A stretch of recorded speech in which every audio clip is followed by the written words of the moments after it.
primeira função de ativação que a gente vai ver é chamada de função sigmoide. Ela é muito similar à função degrau, que a função degrau só retorna os estados 0, não ativado, ou 1, totalmente ativado. Porém, ela nos retorna, além disso, uma transição suave e gradual entre o estado totalmente desativado até o estado totalmente ativado.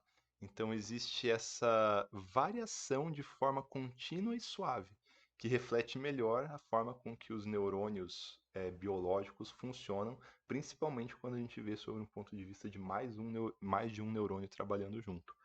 Esse tipo de função de ativação tem aplicações até similares à função degrau. A gente pode usar esse tipo de função de ativação tanto nas camadas ocultas para processamento de dados e agora inserindo uma não linearidade, a gente pode trabalhar com problemas não lineares se a gente passar a utilizar essa função de ativação. A função está aqui, ó.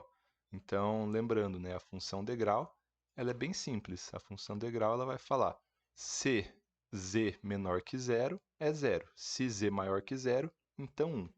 Agora aqui na função degrau, só coloca aqui o z, né? O f de z seria 1 sobre e de menos z. Simplesmente isso, onde z é a composição linear dos pesos dos neurônios vezes a entrada mais o bias. Então ele pode dar um valor de totalmente desativado até um valor de totalmente ativado. Esse parâmetro beta aqui normalmente é usado como 1, mas a variação desse parâmetro beta ele vai dar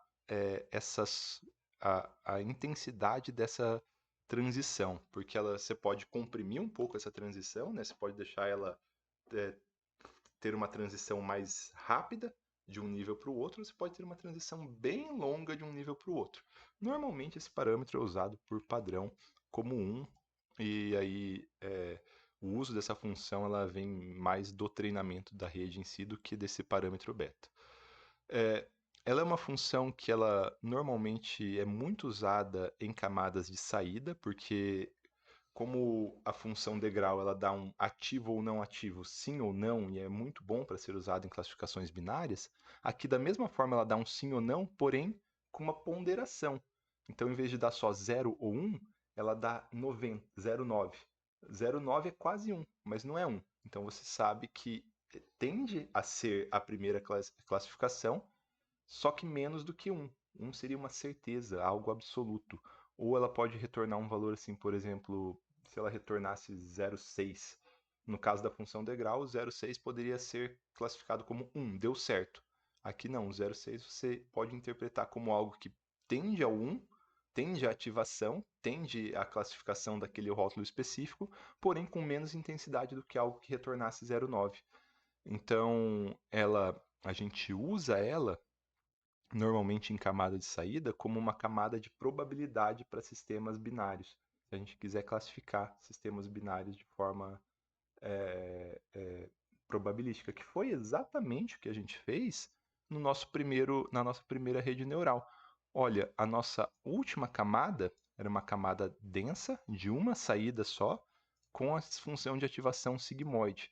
O que, que isso retornava para a gente? Quando a gente ia usar lá embaixo, né, a gente ia utilizar a predição do modelo, ele retornava para a gente aqui um valor entre 0 e 1. E a gente interpretava esse valor 0 e 1 como a probabilidade da nossa entrada retornar o valor positivo ou negativo que a gente treinou. No nosso caso, a gente treinou para 3 entradas para preverem se aquele formato de célula poderia retornar um, um, um tumor de mama maligno ou benigno, onde maligno era 1 e benigno era 0.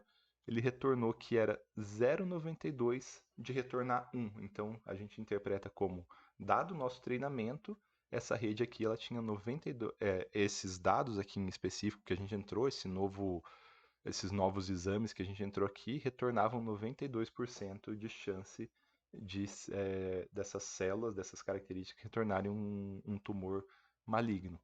É muito melhor do que retornar só 1 ou 0, que é assim, essas células vão retornar um tumor maligno, essas não vão. Não, aqui usando a função sigmoide, a gente pondera tudo que chegou nas outras camadas, então tudo que foi processado aqui nas outras camadas é ponderado e é dada uma saída entre 0 e 1. Legal, não é? A gente usou essa primeira função sem mesmo entender ela.